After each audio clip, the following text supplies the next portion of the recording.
I don't know how my dad and brother expect me to do videos without having a fan on, but if you see the extra glistening, so I can finally try to test out these microphones for real officially now, then I guess you could blame them. But when it comes to that USC and LSU game, yeah, there's a lot of stuff that I wasn't able to talk about over this past week, but I think they said even an attendance record for that game last Sunday, like 64,000 plus, that even beat the record that what just was beaten by like the Super Bowl that was there this last, well, actually earlier in the year. But I just think it's kind of funny that now a college game, especially my team USC's, now has the most record attendance of people there when it comes to the Raiders home, and the Raiders can't even fill out their own stadium with all their own fans. I thought that was pretty funny, but either way, still got the dub, still riding high, and hopefully, as I'm recording this, the game against Utah State should be happening pretty soon, so I'm pretty sure you'll see this video pop up around then, but hopefully that's another victory as well.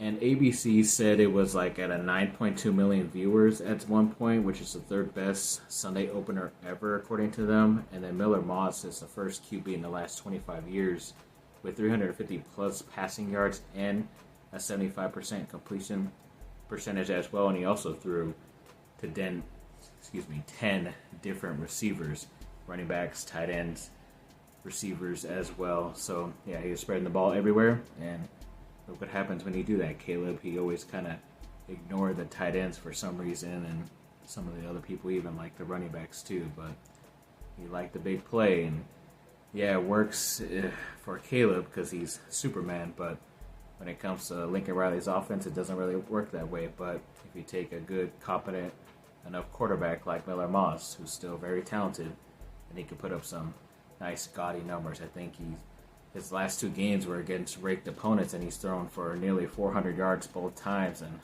touchdowns too. So it's been pretty good so far. So hoping for the best tonight in this shellacking against Utah State. And the defense made some history themselves. I believe it's the first time they allowed the fewest points versus a ranked team since 2019. I think that was Stanford that year, and it snapped a 17-game streak of allowing 20-plus points to ranked teams as well. And I believe even when it comes to PFF, they did like their highest graded quarterbacks when it comes to like Power 5 guys, so mainly Division 1, but like the top level Division 1 teams and quarterbacks. And Miller Moss's grade was like number 3 overall on that ranking, which is really good. And obviously the two guys ahead of him played like way less competition, and they're probably playing like Division 2 competition. That's why they had such great stats and numbers. But Miller Moss, USC's quarterback, went up against the number 13 team in the nation at that time, and carved them up and got the W as well. So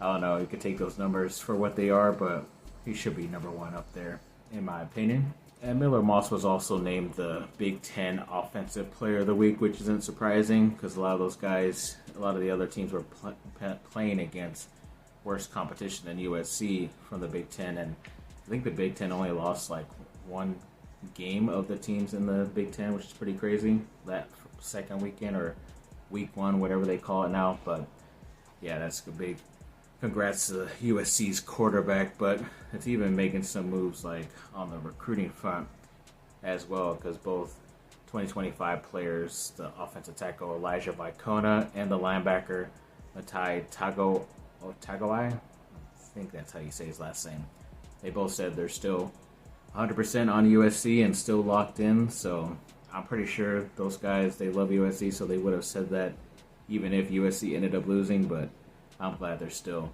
pushing it forward, that they're still in this class in 2025, and hopefully adding some more guys. And speaking of the 2026 class, there's another prediction to USC for the 2026 4-star or 5-star quarterback, Ryder Lyons, to go to USC. I think he's from like Steve Wiltfong, who's one of the top guys at On3, and he's predicting now him to pick USC. So once again, it's just building momentum, and I love it.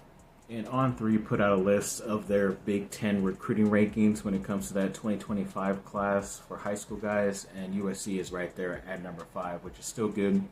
Kind of like where they're ranked with those other teams that are still ahead of them in the rankings and stuff, but I expect a lot of top talented guys to be picking up a USC commitment coming up within the next couple months, especially if USC continues to win and show out. So I'm hoping for the best in those scenarios, but then also when the AP poll came out earlier this week, USC was moved all the way up to 13, so they basically swapped with LSU, but I think LSU actually dropped out of the top 25, which is kind of interesting because it was still a pretty close game. It wasn't like a blowout or anything for USC, so I'm kind of surprised about that, but yes, it still kind of looks okay right now for USC. I think even as of today, earlier on Saturday when I was recording this, Notre Dame ended up getting upset at home. They were the number 5 team, so they lost a close one. So USC should move up one spot. And I think also Michigan lost to Texas, who Michigan was number 10 in the country, right ahead of USC. So they should definitely, as long as they win tonight against Utah State, they should move up at least 2 spots. And maybe if they play well enough too, they could move up into the top 10 as well in the rankings and have a big time showdown, because I think they have a bye week next week and then they play against Michigan up there in Ann Arbor. So that's going to be a big time game, hoping for a good victory there. It looks like Michigan has some weaknesses. They were pretty weak even the week before against Fresno State, and then Texas, obviously a better team as of right now, and they exploited that. So hopefully USC can do the same also.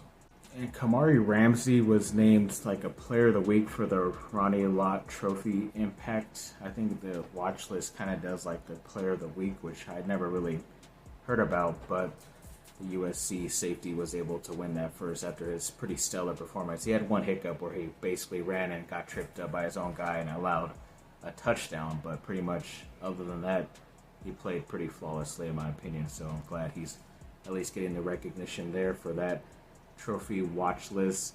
And I think it was On3 who put out like a ranking of their supposed like Heisman race guys, and I believe Miller Moss is on that list at number 6 after his week 1 performance. So hoping for the best, and hopefully he can still stay on that as long as he puts up some pretty nice numbers, just I guess average over 300 yards and you're going to be in the Heisman race. So hoping for the best for him. And then that 4-star 2025 wide receiver, Dalen McCutcheon, looks like his USC visit on October 12th. I don't know if they're just like reassuring that he has that visit, or maybe now he is, because I think he was committed to Florida State, but they've been playing pretty bad. They opened up the season 0-2, so maybe he's looking to go elsewhere, and USC at least has a visit on his list in a couple months, so that's at least a positive thing in the right direction. I think even tonight against Utah State, they have 2 5-star players in the 2025 class. They have that 5-star linebacker Ty Jackson and the 5-star wide receiver Jerome Miles as well coming into town. So hopefully they put on a good show and maybe they get an early commitment. Yeah, it doesn't mean it's going to stick, but at least USC has some momentum and they can move up the boards and stuff when it comes to the rankings, and that's all you could hope for. And Caleb Williams was named one of the Bears starters, or the captains. I think they have like 6 or 7 captains, but they're voted on by their peers, the other players. So I guess they thought he's been leading them pretty well, and he deserved that, I guess, as a rookie quarterback. So congrats to him. Hopefully he can lead them to a week 1 victory coming up tomorrow. And then, yeah, good luck to all those guys of USC in the NFL. Obviously, it got started off on Thursday with like Andrew Voorhees playing on the offensive line for the Raiders. Even Nelson Aguilar, the ex-wide receiver, had a catch. Juju Smith-Schuster for Kansas City almost had a catch near the red zone, but he ended up dropping it. So I don't know if he had anything else after that. I don't think there was anybody for Philly and Green Bay, but obviously Amon-Ra St. Brown, Drake London, Michael Pittman Jr., the top wide receivers. Even I saw Fox Sports put out like the starting quarterbacks from each school, and I forgot USC had 2 for some reason. I was thinking Sam Darnold already, even though I shouldn't have, because he's had a pretty bad career. But yeah, he is obviously starting for Minnesota, but obviously I forgot about Caleb for some reason. Of course, he's a number 1 rookie, number 1 pick, but yeah, they have at least 2 guys, and I don't think they have anybody else really to play, so yeah, I guess they'll have to get somebody else in the future, whether it's Moss or one of those other guys. So hopefully those guys can stay in the league for at least that long.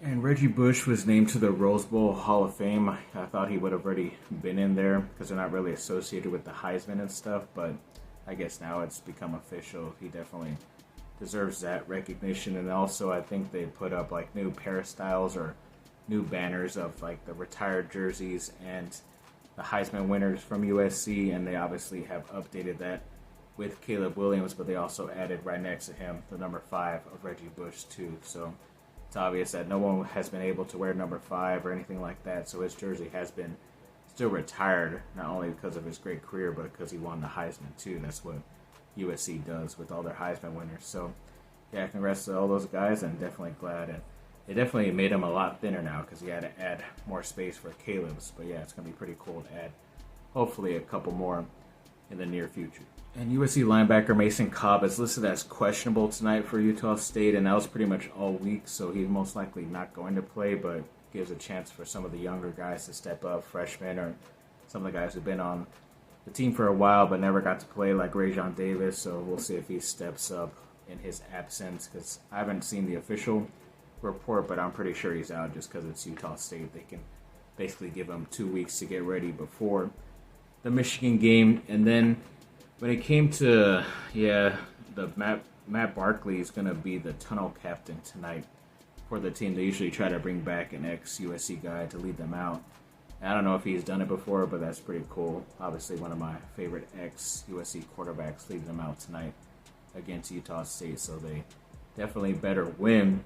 And USC wide receiver Zach Branch, there was this article that came out asking if he could be the next Tyreek Hill, who's obviously a player for the Miami Dolphins. He's really fast. They nickname him the Cheetah, but I don't know. They do have similar speed, but Hills is just different speed. Like, I just know it all too well when he was with Kansas City and just destroying the Chargers almost every time they played, so I'm glad he's not with them anymore. But Branch, yeah, I can understand why college players are afraid of his speed, but even his first year, I think he had to deal with injuries, so he didn't really do as much. He was still named an All-American. I don't know if that's like the true like first AP All-American or whatever it is, but he was still like a freshman All-American somewhere because he did have a couple return touchdowns, and I think he did better as a returner than he did as a main wide receiver. I still want to see that part of his game flourish, but I don't know, we'll see. I just saw the first drive of USC and Utah State and didn't really see him get any attempts. He was probably open for a touchdown, but they didn't throw it his way for some reason. But as you can see, I'm glistening. I think I'm ready for the oven. But to end this video off, yes, there was this TMZ report that all of a sudden came out. I think it was the Monday after the football game about USC's quarterback Miller Moss and some type of altercation or incident that happened with the ex-teammate and roommates that he was rooming with at the time, like a couple years ago. I think it was the other ex-USC quarterback, Mo Hassan, who never really played. He was always injured and stuff, but barely on the team while he was there. But I guess Moss may have gone into some of his belongings and recorded himself saying like certain things about his clothes or his shirts and saying he was going to steal this shirt or whatever, just dumb stuff that young people do. It was kind of childish, but I think at the time Moss was probably maybe a freshman or a sophomore, so you can understand it. I think he even did some other dumb stuff, nothing too crazy, like nothing like straight on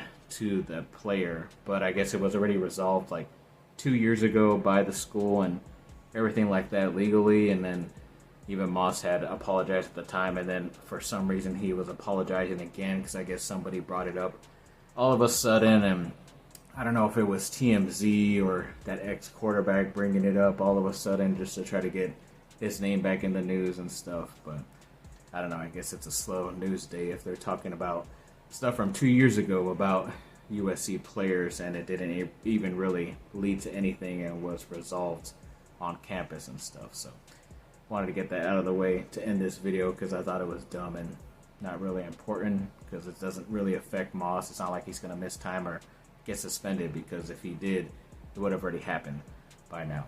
So thanks for watching, people. Like and subscribe. Comment down below. Let me know what y'all think.